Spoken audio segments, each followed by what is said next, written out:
I married Joan. What a girl, what a world, what a life. Oh, I married Joan. What a mind, love is blind, what a wife. Giddy and gay, all day she keeps my heart laughing. Never know where her brain has gone. To each his own, can't deny that's why I married Joan. I married Joan. Guess what, Joni? My father called from Cleveland yesterday. He's decided to sell his business, and he talked about coming out to California to retire. So I thought it'd be kind of nice if you wrote my folks a letter asking them to stay with us for a while so they can look around for a house. I know it's a big favor, Joni. Of course, I could write the letter, but it'd be much nicer if they got the invitation from their daughter-in-law. Besides, it's... Well, Joni, you've always been fond of my parents, haven't you? So I thought if you wrote them a letter asking them to... You see, Dad is ready to retire. He wants to come to California. Well, Joni, after all, they are my parents. I mean, after all, it's the least you can do is to consider them...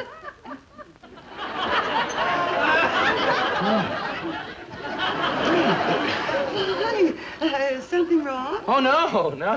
This... Oh, you were talking. Nobody's here. Something on your mind, dear? Well, now that you mention it, there is a favor I'd like to ask.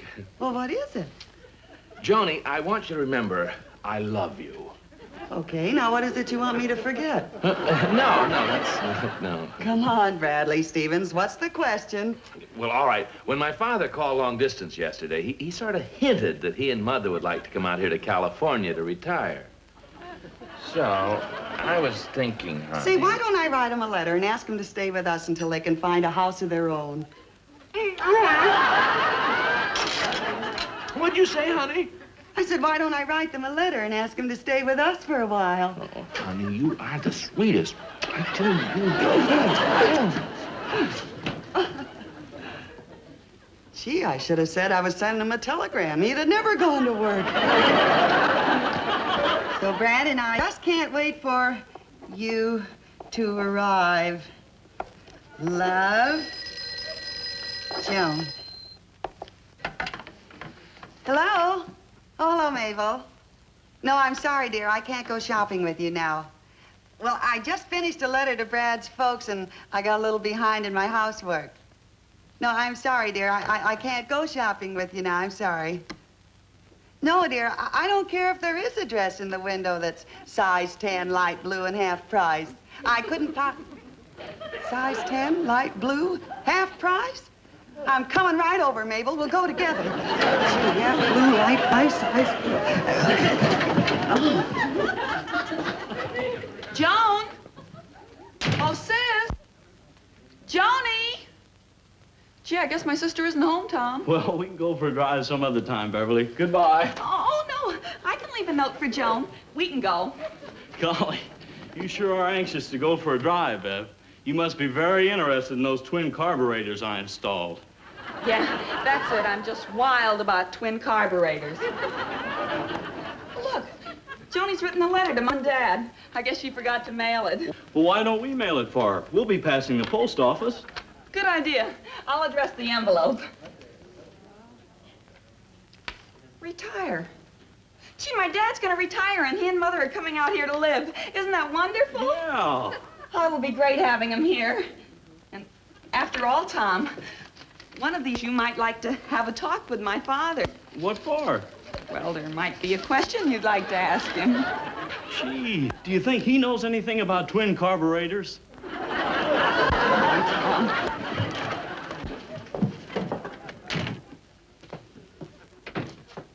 That you, Bev?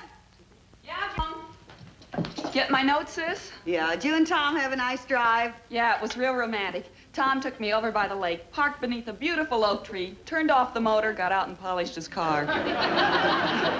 Well, there's one comforting thing about a boy like Tom. When he gets interested in a newer model, at least you'll know it's a car. Oh, by the way, I mailed that letter for you, the one I found on your desk. Oh, I forgot all about it, honey. Gee, thanks a lot. Set this phone, will you? Yeah, I mailed it airmail special delivery. I figured you'd be anxious to have them get it. Oh, that's wonderful.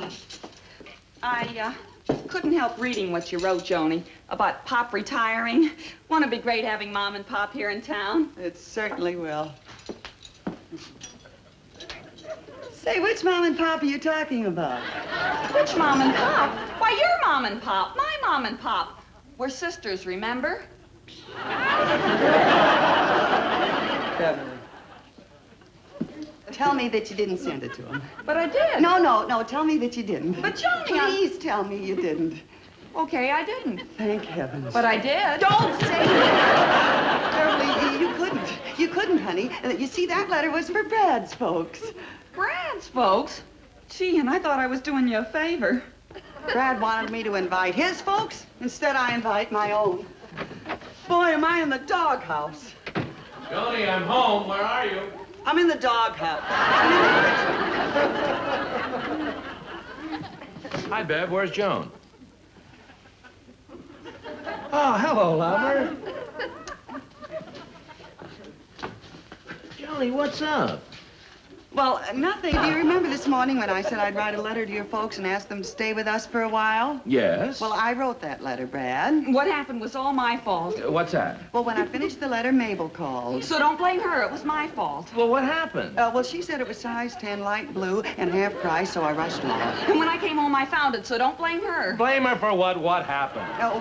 Don't blame her. It wasn't her fault. It wasn't Joni's fault either. Okay, it wasn't your fault. It wasn't your fault. It was my fault. I assume responsibility for the whole thing. Now, what am I to blame for?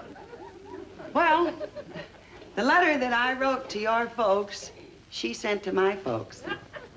You mean about retiring and coming here to stay? Uh-huh. That's very funny. I said the wrong word. Yeah, I guess it is kind of funny at that. Oh. Sending the wrong letter to you. Yes. Gotta tell my folks about this. They'll get a big kick out of this. Joni, suppose our Mom and Pop take the letter seriously and decide to come here. No. Don't be silly. Your father has no idea of retiring. But you don't know my dad. No, look, honey. When he gets the letter, he'll realize there's a mistake of some kind. No, well, you see, he's never been out of Minnesota, and he might... Believe me, honey, there's not a chance in the world of him taking that letter serious. Not a chance. Come on in, Jim. Oh, Joan. Joan, honey. How are you, love? Oh, hello, dear. Hello. This is Jim Fenwick, legal counsel for Amalgamated Aircraft Company. This is my wife, Joan. How do you do? I'm sorry to barge in on you like this, Mrs. Stevens, but I need your husband's signature on some papers. Well, you go right ahead. I mailed the wrong ones yesterday, so we had to stop at my office and pick up the right ones today. Wasn't that stupid? Oh, I don't know. Lots of sensible people put the wrong papers in wrong envelopes. My wife has had a little experience along that line. You want to hear something funny, Jim? You know, last week, Joan mailed a letter to my folks asking them to come here to stay with us, and by mistake, it was mailed to Joan's folks. Oh, no. Yes. I'm still a little worried about that. And Joan thinks her folks are going to take that letter seriously. Isn't that ridiculous? Well, in the first place, her folks have no desire to move to California. Oh, hello there, Joni. You listen so glad.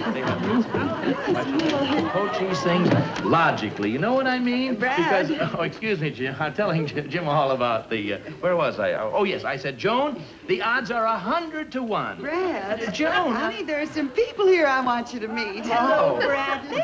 Hello, Mother. Hello, son. Hello, Dad. Oh, Jim, excuse me. Joan's folks are... Joan's folks? Oh, yes. Oh. Mother. Yes, sir, Bradley, my son. I took your advice and I retired. You mean you're not going to work anymore? Oh, no, I got lots of work. Wait, I'll show you. Hello. You see here is my scale model, the city of Stockholm. That's all made out of matchsticks. See, over here will be the city of Uppsala. And over here... Joan, what are we going to do? Well, don't throw away any of your matchsticks, Brad. Maybe you'll build a factory and give himself a job. Dad, I'd like to have a little talk with you. Oh, go right ahead, Joni. That's what a father is for, to listen to his children's troubles Well, Dad, you see, the family had sort of a meeting, well, we all thought that you haven't, and, well, we think that you ought to come out of active retirement. No, Yoni, it was a struggle for me to retire, but I'll stick to it. And besides, there's not much work in my profession. Your profession? What profession? Before you were born, I was a wick braider. A wick braider? Yeah, I used to braid wicks for kerosene lamps, and then that Edison put me out of business. Dad, may I have part of the paper, please? Okay, what part? The want ad section. There you are. Say, this sounds wonderful. Wanted, willing worker to engage in refined, dignified sales work. Must be able to ride bicycle and make change. At the same time? Look, Yoni, if you want to look for a job, that's your business. But don't try to involve an innocent bystander. No, Dad, I was trying to look for a job for you that maybe you'd like. Huh? I only been retired for 2 days, and now you're trying to send me back to work. No, I only thought that maybe you would... But are you trying to say you begrudge me the little bit of food I eat? Oh, no. Or maybe the little bit of space I use up to sleep in? Well, not at all. Well, if you want me to pay my way, well, I'll go out and sell my brain to science. For future delivery, of course. By the way, I haven't seen your father this morning. Which of you girls fixed breakfast? Not me. I haven't seen him either. Oh, dear. He's never left the house without breakfast, no matter how upset he was. That's right. Pop always said he never really woke up till he ate breakfast. Well, I hope he's all right. Oh, this is awful. Joan, call the hospitals. Call the police. Call the unemployment office. Hello, operator. Give me the police. Maybe he got amnesia or something. May I have the Missing Persons Bureau? Missing Persons Bureau, I want to report a missing person. Who is it? My father. Description? Well, he's 5'8". 9. 5'9". Weighs about 146. No breakfast. 145. No breakfast. What was he wearing? Well, he had on a blue suit and a polka dot tie and He's not missing. Look for somebody else. Dad! Axel, you're back. Dad, where were you? Oh, Dad, forget what I said about last night. No, Yoni, you were perfectly right. A man like me right in the prime of his life, he has no right to quit. Pop, you got a job? Well, let's say it's a position. Yes, sir. Down at the Amalgamated Aircraft, they made me such a good offer, I just couldn't refuse. What kind of work you doing there, Pop? Can't talk. They have government contracts, you know, secret. Gee. But I am very close to the president of the company. Oh, yes, very close. Oh, well, I just come home to get my glasses. Those government contracts have a lot of fine print. Well, Nellie? I see you later. Keep working. Oh, I wonder how Pop got such an important job at Amalgamated Aircraft. Your father's very clever. Well, he has to be clever to keep from working this long. Oh, Joni, I won't have time for breakfast. I have a very busy day today. Oh, I'm sorry, dear. Guess what? Pop got a job. Really? That's great. And a very important job. He's very clever, you know. Oh, yes, I know. Joni, if Mr. Fenwick from Amalgamated Aircraft calls, tell him I'm on my way to court. Of course, dear. Amalgamated Aircraft. Amalgamated Aircraft? What's the matter, Joni? Well, that's the company that Dad just went to work for. So what? So what? Well, that explains why they gave Dad such an important job there. Joni, what are you talking about? Well, Brad is the judge in a case that involves Amalgamated Aircraft. What if he is? Well, don't you see, Mother? If a relative of Brad has an important job there, well, the case would be thrown right out of court. Maybe they don't even know your father and Brad are related. Oh, Mother, you know how Dad lets everyone know his son-in-law is the judge. That's the only reason that they gave him such an important job there. What are you going to do about it? Well, I'm going to go down to the plant and get Dad out of there before Brad gets caught in a scandal. Do you think you can get your father to quit the job? Mother, I'll drag him out of there even if they've made Dad president by now.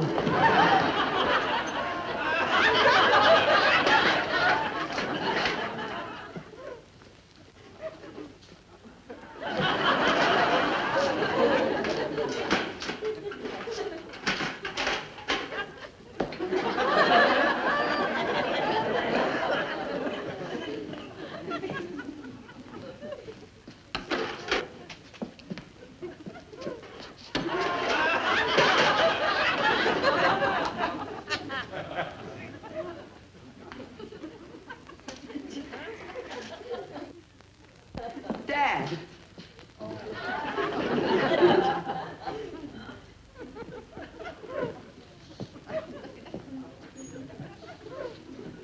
You're making them wings too short. That plane will never get off of the ground.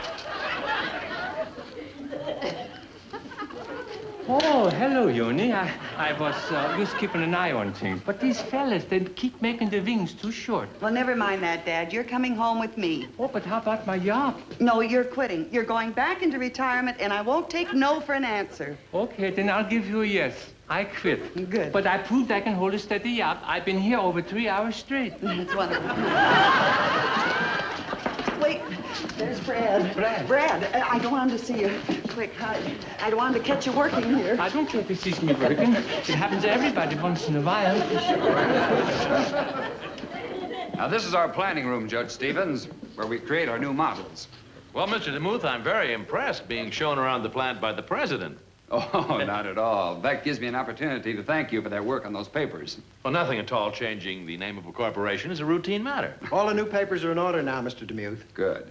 We've got to get out of here. Yeah, but why? Why? Because if you get caught, Brad's liable to get us in trouble. There's a lawsuit that they're trying to get thrown out of court. And if they know that you're Brad... Dad...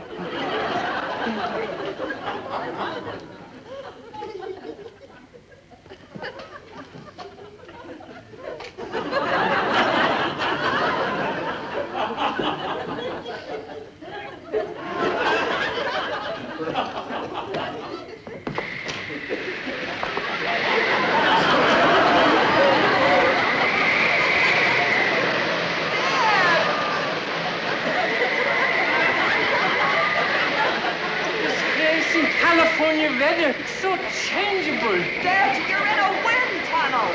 Come on, we gotta get out of here. I hold you. Hurry. Come on, Dad. Get to the door. The wind comes, Yoni. Say, this looks complicated. Those are the plans for our new turbojet engines. In fact, right now we're working on the refinements that will dovetail with atomic planning. No wonder it looks complicated.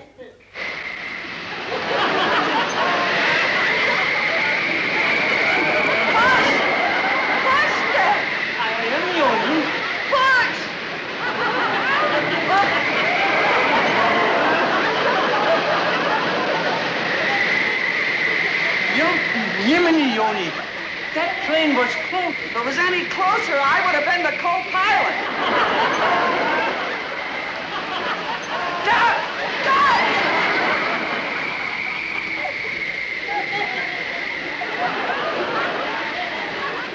Was that another plane? No, I think it was a duck.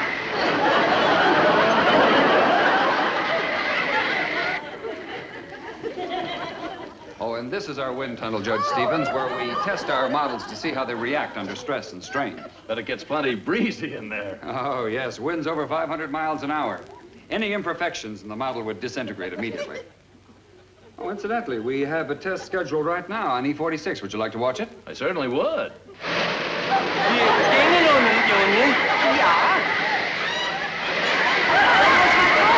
There goes my collar. Must have been an updraft. Just look right through there, Judge Stevens. Increase the wind velocity, Ed.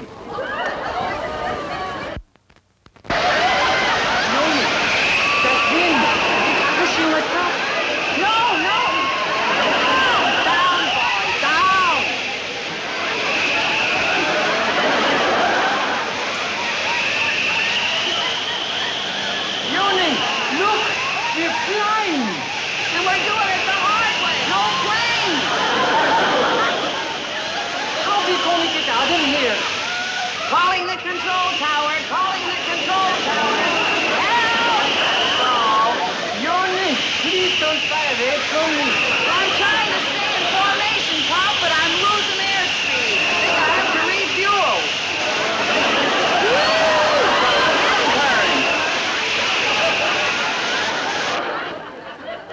You test people in there, too? Certainly not, just the model planes. Well, look there. Oh, no! This is awful! Ed, turn off that wind. Throw the switch.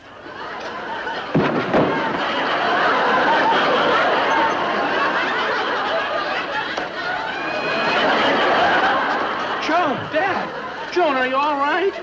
Yeah, but I don't think my landing gear will ever be the same.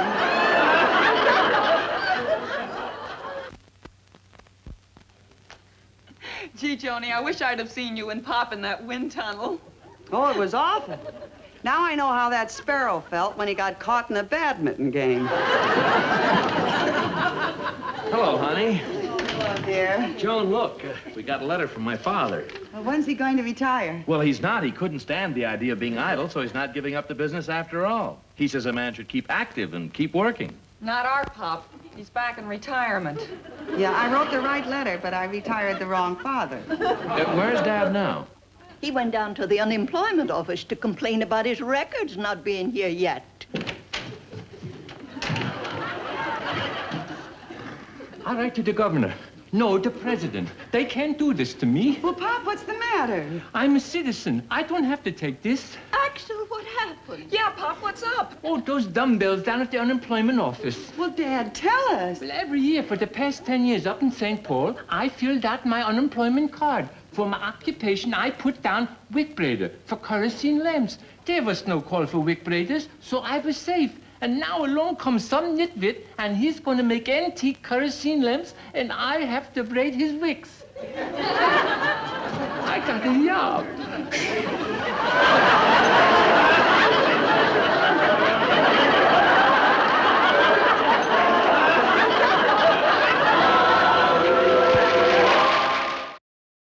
Mine, love is blind, what a wife. Giddy and gay, all day she keeps my heart laughing. Never know where her brain has gone. To each his own. Can't deny that's why I married Joan. Seen in tonight's cast were L. Brendel, Beverly Wills, Helene Hill, Tom Peters, Richard Bartell, and George Neese. I Married Joan, starring Joan Davis